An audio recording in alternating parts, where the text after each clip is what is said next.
Assalamualaikum warahmatullahi wabarakatuh. Selamat pagi semuanya. Bagaimana kabar pagi hari ini? Semoga semua dalam keadaan sehat. Sebelum belajar, alangkah baiknya kita berdoa menurut agama serta kepercayaan masing-masing. Berdoa dimulai. Berdoa selesai. Sebelum Ibu masuk ke materi, Ibu menghimbau untuk siswa melakukan presentasi terlebih dahulu melalui Google Form yang sudah Ibu berikan di Google Classroom. Pada pertemuan sebelumnya telah kita bahas mengenai alat sifat dasar atau waterpass, maka pada pertemuan kali ini kita juga akan membahas tentang alat pemetaan teodolit. Sebelum Ibu masuk ke materi, Ibu ingin bertanya, ada yang tahu waterpass itu alat ukur yang dipakai untuk mengukur apa? Yap, benar. Waterpass adalah alat ukur yang dipakai untuk menentukan posisi jajah dari suatu benda dengan bagian yang lainnya, baik dalam keadaan vertikal maupun horizontal. Lalu untuk pertanyaan selanjutnya, ada yang tahu fungsi waterpass itu apa? Siap, satu lagi ada yang tahu? Baik, benar. Selanjutnya pertanyaan ketiga. Sebutkan 3 jenis waterpass. Ya, pertama ada waterpass manual, yang kedua dan waterpass digital, yang ketiga ya waterpass auto level.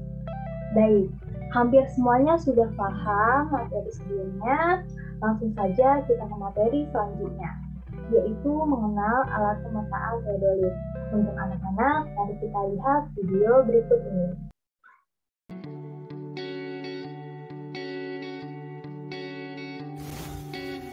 Teodolit adalah salah satu alat ukur tanah dalam ilmu geodesi yang digunakan untuk menentukan tinggi tanah dengan sudut, baik sudut mendatar ataupun sudut tegak, dan jarak optis, di mana sudut-sudut tersebut berperan dalam menentukan jarak mendatar dan jarak tegak di antara dua buah titik lapangan.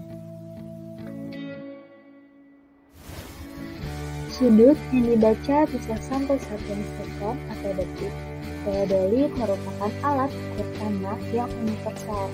Selain digunakan untuk mengukur sudut horizontal dan vertikal, teodolit juga dapat digunakan untuk mengukur jarak secara optis, membuat garis lurus dan sifat datar.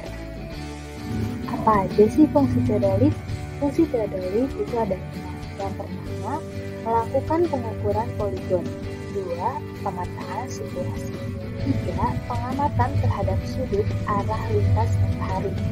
4. Menentukan sudut siku-siku fondasi. 5. Mengukur ketinggian bangunan berdiri.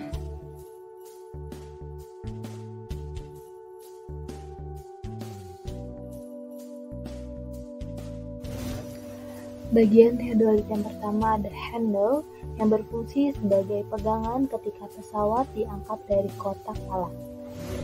Selanjutnya ada teropong yang berfungsi membidik objek pengukuran pada pengukuran poligon maupun situasi. Di samping ini ada bagian salot baterai compartment yang berfungsi sebagai penutup tempat baterai, sebagai daya untuk menyalakan LCD pembacaan. Bagian wasiat ini berfungsi sebagai alat bantu bidikan dasar untuk mempercepat bidikan objek. Skrup ABC berfungsi untuk mengatur nivou kotak maupun nivou tabung agar sumbu satu vertikal. Nivou tabung ini berfungsi untuk mengetahui apakah pesawat sudah benar-benar datar. LCD pembacaan berfungsi sebagai monitor untuk pembacaan hasil pengukuran. Tombol pengaturan berfungsi mengatur pengoperasian pesawat. Lensa objektif berfungsi menangkap objek atau benda yang akan diamati. Base plate berfungsi sebagai dudukan pesawat pada statif. Skrup penggerak halus horizontal berfungsi menempatkan bacaan benang pada objek atau rambu secara halus. Skru pengunci horizontal berfungsi sebagai pengunci perputaran teropong arah horizontal secara halus. Catering optik berfungsi mengecek kedudukan pesawat agar berada tepat di atas patok. Skru catering optik berfungsi memperjelas tampilan benda yang ditangkap oleh optical planar teleskop. Selanjutnya ada bagian-bagian tombol LCD theodolit. Yang pertama ada power switch yang berfungsi untuk mengaktifkan theodolit. Tombol RL atau red or light ini berfungsi untuk mengukur horizontal sudut kanan atau kiri. Tombol vertical atau percent ini berfungsi menunjukkan sudut vertikal, tampilan sudut vertikal atau percent. Tombol hold ini berfungsi menahan sudut horizontal yang terbaca.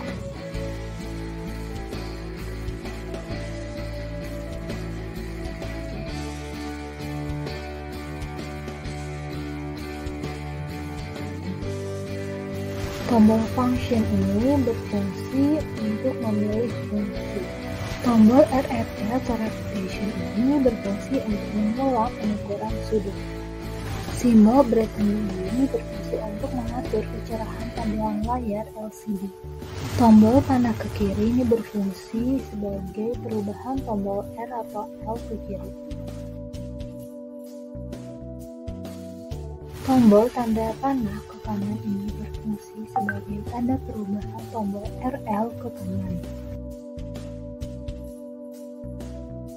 Tanda panah ke atas ini berfungsi sebagai perubahan tombol fungsi. Selanjutnya alat pelengkap theodolit ada dua, yaitu tripod dan rambu ukur. Tripod berfungsi sebagai tempat dudukan alat dan menstabilkan pesawat. Sedangkan rambu ukur berfungsi sebagai alat untuk menginformasikan besar beda tinggi dalam ukuran. Bagaimana sih cara penggunaan theodolit? Yuk kita lihat video berikut ini.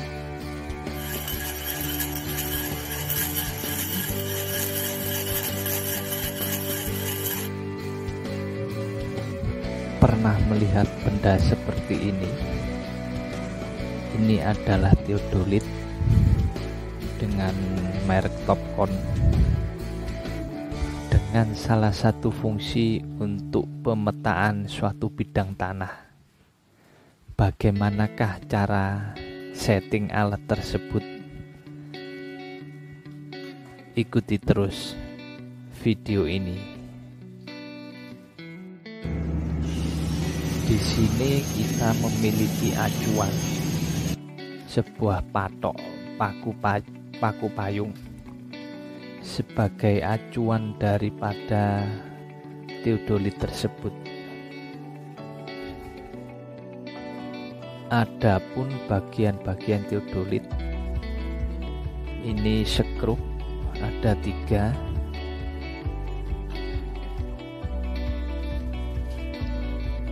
satu, 2, 3 berfungsi untuk mengatur nivou tabung dan nivou kotak agar satu sumbu vertikal. Yang ini skrup penggerak horizontal, yang ini centering optik berfungsi untuk mengecek kedudukan pesawat terhadap patok kita tadi yang berupa paku payung. Sedang yang ini skrup penggerak vertikal, yakni berfungsi untuk menggerakkan lensa tersebut. Mau sudut berapa yang dipakai, kita setel lensanya agar sudut 90 derajat.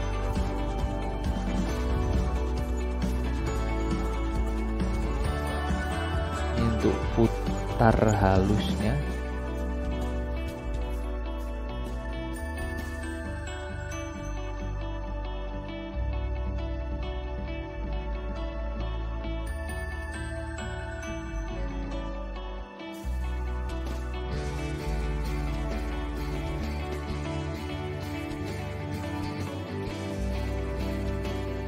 Dan ini sudah tepat 90 derajat. Kalau horizontal bisa diputar ke kanan dan ke kiri. Sekarang kita coba setel alat tersebut. Pasang teodolit pada tripod yang sudah kita berdirikan.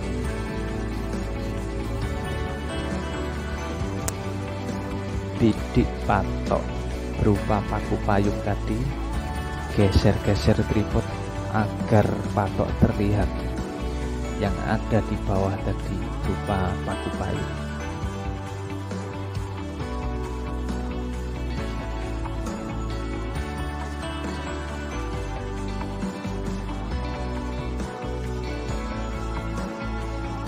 Setelah terlihat, setel skrup atau drat yang berjumlah 3 tadi agar nivo kotak dan nivo tabung center satu garis vertikal.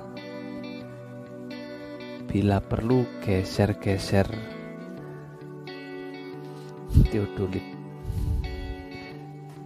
supaya patok terlihat center dan nivo kotak dan nivo tabung juga center di tengah.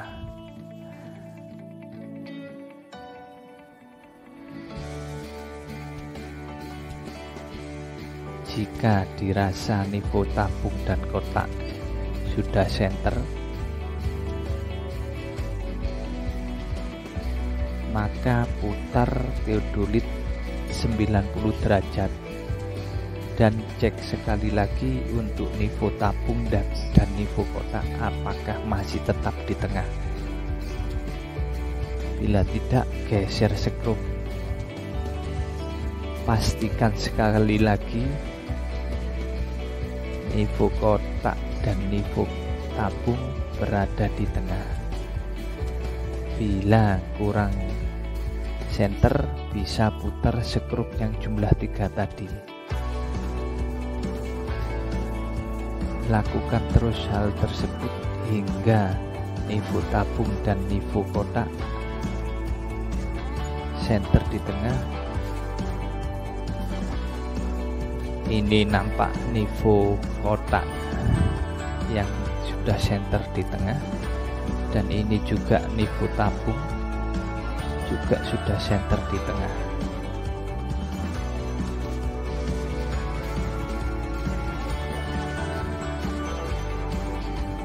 Dan pastikan patok kita center juga terhadap pesawat teodolit ini.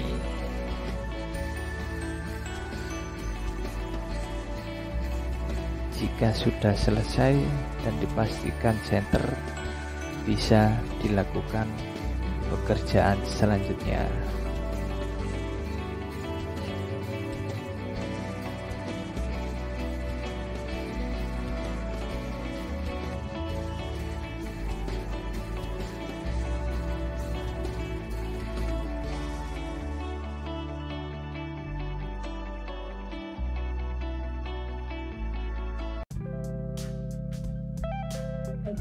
Setelah melihat video materi alat pemetaan teodolit, apa ada yang ingin ditanyakan? Apa kalian semua sudah paham? Baik, apabila kalian sudah paham dan tidak ada yang ingin ditanyakan, Ibu akan memberikan job sheet atau lembar kerja siswa untuk nanti kalian lakukan praktik secara langsung pada pertemuan selanjutnya. Sebelumnya, kalian harus pelajari terlebih dahulu lembar kerja sesuai yang akan saya berikan nanti, dipelajari di rumah agar nanti kalian tinggal melaksanakannya. Untuk kelompok, masing-masing beranggotakan 5 orang per kelompok. Untuk laporan setelah nanti bisa dikumpulkan ke saya melalui perwakilan saja. Akan saya berikan tempat pengumpulan setelah praktek berlangsung di Google Classroom. Minggu depan kita akan melaksanakan praktek menggunakan alat pemetaan teodolit. Jadi kalian persiapkan dengan baik dan dibaca kembali modul yang sudah saya berikan. Sebelum mengakhiri pembelajaran, ada baiknya kita berdoa sesuai agama serta kepercayaan masing-masing. Berdoa dimulai. Berdoa selesai. Terima kasih atas perhatiannya. Selamat belajar. Wassalamualaikum warahmatullahi wabarakatuh.